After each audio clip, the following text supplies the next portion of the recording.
kuidas teil on, te olete tegelikult juba aastaid kõiki teisi intervjueerinud, on ju. Kuidas teie jaoks see feeling on, kui te tulete siia, et te ei ole need vennad tegelikult, kes intervjueerivad, aga te olete intervjueeritavad.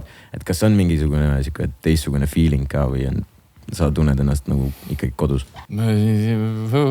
Lõõsõnaga ma ütleks niimoodi, et kaamerad käivad. Mis tähendab seda, et peab esinema, Ja selles mõttes ei ole vahet, et kas sa küsid või ma vastan. Ja tegelikult me ju mõnes mõttes oleme ka külalised oma enda saates, kui me mõtleme reede õhtu peale, kus siis üks meist kolmest on iga nädal saatejuht, ülejäänud 2 on siis ju nii-öelda osalised, eks ole, nimetame neid kapteniteks, aga tegelikult ikkagi nagu mõnes mõttes külalise rolli täidavad, kus sa ka pead samamoodi ju tegelikult vastama küsimustele. Jah, täpselt see asi, et sa oled külaline, see on nagu siuke koostööd, isegi kui sa oled intervjueerija või intervjueeritav, siis sa tuled ikkagi nagu üksteist aitama või tahad nagu hea asja teha, et kui sa tuled siia vibe'iga, et kuule, et no küsi siis ära oma küsimused, mis sul on ja tõesta, et sa oled head küsimused välja mõelnud, et sa ei küsi sama küsimuse, mis Pere ja Kodu küsis. Et siis me Pere ja Kodu küsis väga head küsimused. Ei, muidugi ma usun, aga lihtsalt, et see ei ole mingi test, et ma arvan, et me oleme need viimased tüübid, kes lasevad ennast lõbustada või tahavad, et hakake nüüd nalja tegema. Ma arvan, oluline ongi igal inimesel, kes ükskõik missugusesse saatesse või salvestusele tuleb, et ole nagu valmis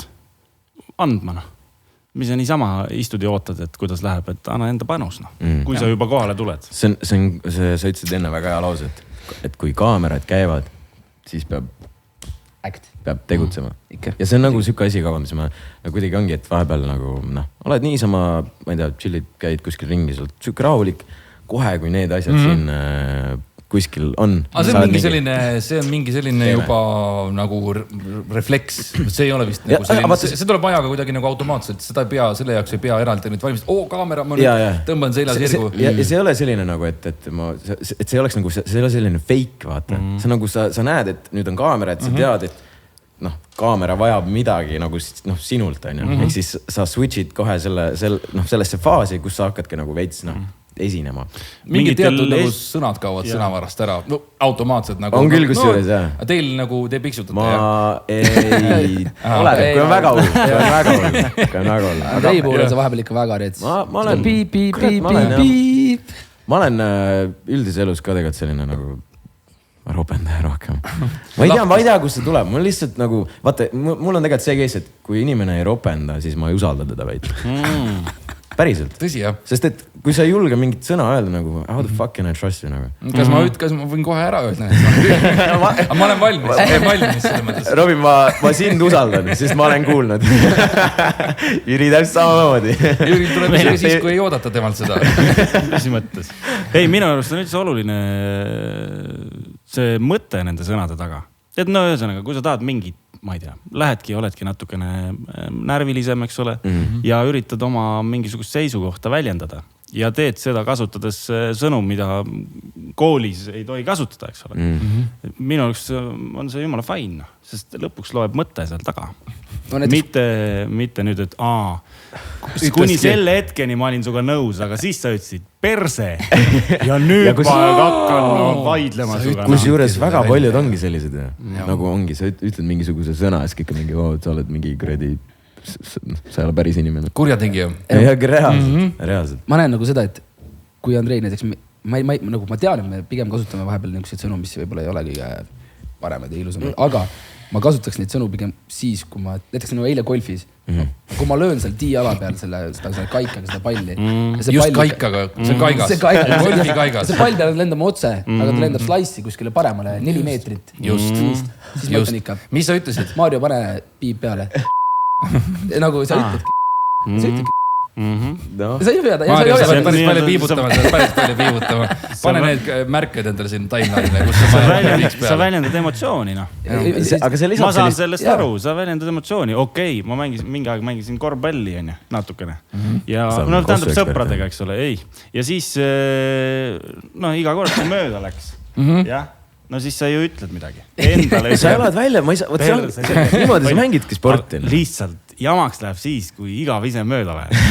Sa pead natuke oskama seda mängu. Nagu juba nagu 17-0, siis see lihtsalt muud ei tee, kui ainult ropendab. Siis on jama. Sinuga oli hea tennist mängida, sa oled nii kaugel teisel pool väljakut. Kui sa paned laksu mööda, karjud ära, siis ma tegelikult ei kuule väga, mis sa ütled. Ei kuule või? Oma ette karjutsid. No tenniseväljak on piisavalt suur. Kui ma tenniseväljakul karjun, siis ma... Robin kuulab mind väga hästi. Tenniseväljakul on vist tegelikult üleüldine selline etikett. Ei tohigi tegelikult väga ma arvan, et golfis ka, kui sa toikaga või kaikaga lööd, siis ma usun, et sulle antakse andeks.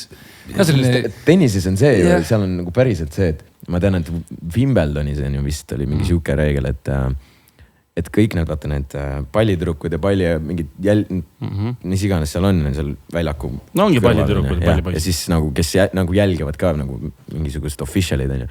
Nad õpivad, nad teavad on ju, mis riigist mingid tüübid pärit on ju. Ja nad õpivad nagu siis kõik ropud sõnad ära selles keeles.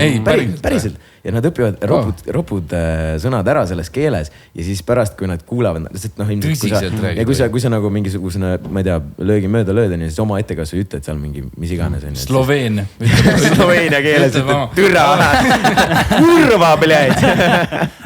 Ja siis on nagu kohe snitšivad ja saad... Ja kus see piir läheb, kui ma ütlen paganama pihta sloveenia keeles, siis on okei veel. Kas ta võib sellega ära? See on, ma arvan, see võetakse ära. Aga mingi siuke ütleme. Ühesõnaga... See on väga veider tegelikult. Muuseas, Wimbledonis jõudis finaali kõige suurem pahapoist, kes tennises üldse Kirjas on. Jah. Noh, mis selles mõttes oli eriti märkimisväärne. Ma kuulsin kuskil ta oli, et neid trahve on ikka oma jagu maksnud. TikTokis, YouTube'is tema kohta muud ei näegi. See mees nagu figureerib minu timeline'il ainult nende jamadega. Tal ei olegi neid muud. See oli elukaim tenniseturniir, mis tal oli. Enne seda ongi ainult üks ropendamine. Mis iganes toimib. See on tegelikult huvitav. Me oleme niimoodi ropendamist rääkinud tegelikult. See on huvitav teema, sest ma räägin, ma olen ise... Ma saan kogu aeg pisab puid ka selle pärast. Ma ütlen ka enamasti.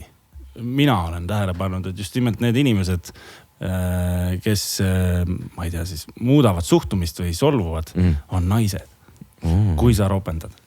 Et see teeb siin... Minu arust nagu mehed omavahel räägivad ropendades hästi palju. No istume saunas, räägime, mingi asi tuleb meelde, kasutame kõiki sõnu 4 korda ühes lauses, on ju. Ja siis, kui sa nüüd jällegi nagu naisega hakkad midagi arutlema ja siis ühel vahel hetkel ütled, kuidas sa aru ei saa? Aga vastupidi oleks, aga võtta, kui naine teeb sinu muidu kena noor tütarlaps, väga viisakas, väga armas, kui suhtub ja siis tuleb no kuradi. Sa oled ikka eriline. Et sa muutud tema jaoks täiesti. Kas ta ka natuke muutub sinu jaoks tõenäoliselt? Jaa, aga ma arvan palju meeldivamaks. Mitte halvemaks võib-olla. Ma arvan, et vau, sellised sõnad, kuule, jumal äge. Ja see on see ka, et vaata, ma tean Comedy Estonial ka vaata, on alati see, et kuule, tegelikult Harimati ja need on jumala ägedad, aga kurat nad ropendavad. See on üks osa, vaata, sellest kõigest.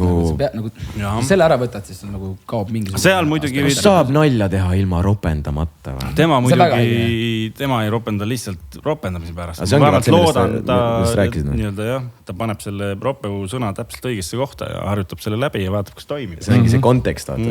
Ja see lisab vürtsi juurde. See peab olema seal, kui see ära võtta, siis ongi need vennad, kes kommenteerivad seal YouTube'is. Üks nii-öelda maailmakuulus ju stand-upi mehi, kelle järgi kõik ülejäänud õppisid ja lapsepõlves kuulasid ja ma räägin nüüd siin juba nagu väga vanast generatsioonist. Oli Bill Cosby, kes kunagi ei ropendanud. Ma vaatan, mis temast sai. Me näeme. Aga võt see ongi. Sa ei saa usaldada. Oleks ta ropendanud. Just näe, jõuame tagasi ringiga sinna. Ära usalda vendagi see ropendab. Päriselt. Isegi Bill Cosby. Ei na kuule. Ai. Nii. Paljud kirikuõpetajad. Stuudiost välja ja 100 roppu sõna.